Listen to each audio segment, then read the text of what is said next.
JJJBoxing. So I'm going to react to a clip here by Teddy Atlas on Proboxtv. Check it out, guys. So let's go ahead and play it, and then we'll kind of discuss, and I'll kind of give my thoughts on it. I think it's a very insightful speech by Teddy here. I would agree with Bernard, believe it or not, in a way that, because of course Charlo's the golden boy, he's the engine that drives boxing, pay-per-view, all that. He gets all the favors, he gets, you know, all the gifts. If there has to be a gift given out, he's going to get it. You know, he's the guy that brings the money. He lays the golden eggs. The goose that lays the golden eggs. You know, and he's been good. I think he's been overrated and made into a little bit more, but because I think he's lost a few fights in his career. I thought he might have lost a Lara. I thought he lost the first Miguel two. Cotto as well. But I Triple digress. G, both Triple Gs. You know, that's water under the bridge. I do think he's slipping. I think he's shown, and you got to remember, this guy's been pro since he's 16. He's been around, you know, a long time. And I do think he's slipping. He's shown in his last couple fights, you know, with guys that a couple of years ago he would have got rid of, especially in his last fight. John Ryder. Bevo's a different thing. Bevo just is a great fighter, tremendous technician. But he exposed him in some ways. But the fights after that showed some slippage. So I agree with Bernard, right? I think that the problem, Charlo's... So let's go over what Teddy just said. So he was responding to Bernard Hopkins believe Charlo has an 85% chance of beating Canelo because he's slipping, and that was his response. Which, I don't know, 85% is kind of high. I wouldn't put it there. I think it's like a 50-50 fight. Obviously, the judges always do favor Canelo, so if it's a close fight, Canelo's probably going to get it. So that would, 85% chance was, like, that means Charlo would have to be really dominant. Like, worse than Bivol dominant, I feel like, to win the fight. Or at least around Bivol's kind of... Because even that fight was scored pretty close. So Charlo would really have to do something to Canelo to really win this fight by decision, I feel like. But, like I said, I think 50-50. But let's go over what Teddy said. So, he believes Canelo has slipped. I agree fully with him. The John Ryder fight, he got hit a lot during that fight, and he couldn't finish him. He knocked him down a couple times, or once, I think. Other one was like a slip, but he did put a beating on John Ryder, but he took some heavy punches as well. He couldn't get him out of there.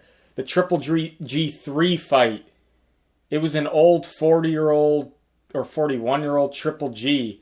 And not only did he not get Triple G out of there or hurt him, but he actually let Triple G steal the second half of that fight. He faded badly, which is another bad sign. I know Canelo's saying it was his left hand, but still, he came back against John Ryder with the healthy hand, didn't he? And he still didn't look like the same. The Bivol fight, though, I agree. This is like, Teddy said exactly the same words I feel. Exactly everything he said I agree with totally. Bivol is a different story. Bivol's just a great fighter. It doesn't matter who it was. That wasn't Canelo's fault, really. That's just Bivol is just... He's just a great fighter. One of the best fighters pound for pound for the last 10 years. He's just finally getting the recognition now. And then he mentioned Canelo is overrated. And I always thought the same thing. Canelo always got raised, promoted right. Everything got pushed the right way for Canelo. Where other fighters have to struggle to gain recognition, Canelo didn't have to. He was a red-headed Mexican, which is out of the ordinary already. So it's easy marketability. And like I said, when I say, guys, he's overrated, and a lot of you guys are going to hate on me and be like, oh, but then if he didn't have the skills, how could he come this far? I'm not saying he's not. I'm still saying he's a great fighter. I'm just saying he's overrated, though. I do not believe he was number one pound for pound because I thought he lost both Triple G fights the first two fights. I thought he clearly lost them. So why wouldn't Triple G be number one pound for pound? Why was he? You just can't put him number one pound for pound if you think the other guy beat him, right? So, in my opinion, he was never one number one pound for pound. But you have to put him in the top there just because he moved up in weight classes. But if you look at okay, so when I say he's overrated, I don't mean he's a bad fighter. He's still a great fighter. But look at, like Teddy said, look at all his fights when he stepped up to a high level. Laura, right? Close fight there. I thought Canelo won just because Laura wasn't throwing enough punches, but Laura could have won that. The Mayweather, he got swept, but he was green. We'll give him a pass there. But Miguel Cotto, that fight could have went either way, guys. That was a close fight. Scorecards were wide. They robbed Miguel Cotto because that fight was way closer than what they had it. I actually remember, I thought Cotto could have won that fight. What I remember, I thought it was very, very close. Both the Triple G fights, he lost them both. Third one, you could say he won, but it was expected, and he faded terribly. Like I said, guys, I just feel like everything has gone right with Canelo. The judges are always on his side. One of the judges had it a draw in the Mayweather fight. That's how messed up boxing is. He lost every round against Mayweather, and they gave him a draw.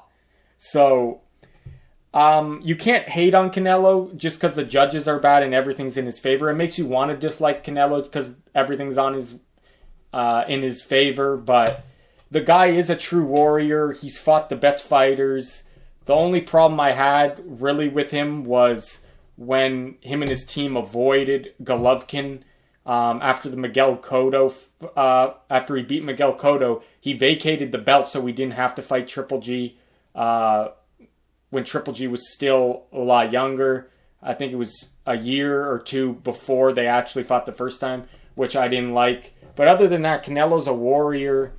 He fights all the best fighters out there, and he's exceeded my expectations. Now, even though he's overrated to me, you're going to say, oh, how did he exceed your expectations? Because I never put him on a high pedestal like all these other people. I thought he was a good fighter. I thought he's a good combination puncher, great body puncher, very explosive upper body, but I never thought Canelo was a complete fighter. His feet are just too slow. His footwork is too slow. He can be outboxed. I never considered him an elite fighter. I never thought he would reach as high as he did, though. And what I mean by that is I thought he would lose to Triple G, which he did. But the fact that he could even compete with Triple G in the second fight, because Triple G was still, obviously Triple G was he wasn't in his prime anymore. Even in the second fight, he was starting to decline. But the fact that Canelo could compete with him, you have to give it credit there, because I thought Triple G was just going to knock out Canelo. So the fact that he could hang in there with Triple G, I got to give him credit there. And the fact that he knocked out Kovalev, I never thought he'd be able to knock out Kovalev. So he did exceed my expectations, but I do agree with Teddy. Canelo is overrated. Everything got pushed in his favor. He lays the golden eggs. He's the money. He's the cash cow. Everything goes his way, and that's why the judges are on his side. That's just, everyone's got an agenda. Politics of boxing. We all know, guys, how it goes with boxing. Let's act like we try to act like we don't, but we do. And we try to hope every time that the judges aren't going to rob somebody. But you know it's going to keep on happening until the end of time, pretty much. The cash cow will always get favored if it goes to decision or any of that. And but so I do believe everything what Teddy said. But I do believe this is a 50-50 fight, the Charlo fight coming up. But like I said, Charlo not only has to win rounds convincingly, he's got to beat the judges too. So he's facing an uphill battle, guys. But Canelo is declining.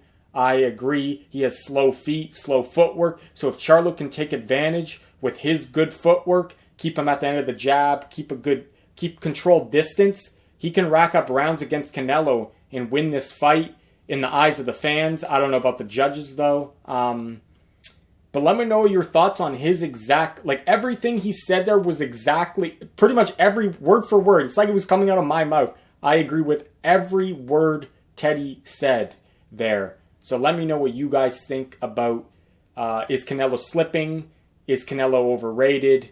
And what are the odds you give Charlo on winning this fight? Because Bernard Hopkins says 85% chance.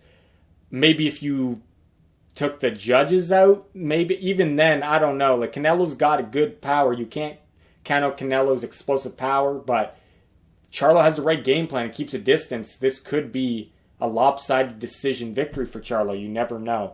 But this is Triple J Boxing, guys. Fights coming up September 30th, pay-per-view, Canelo versus Charlo.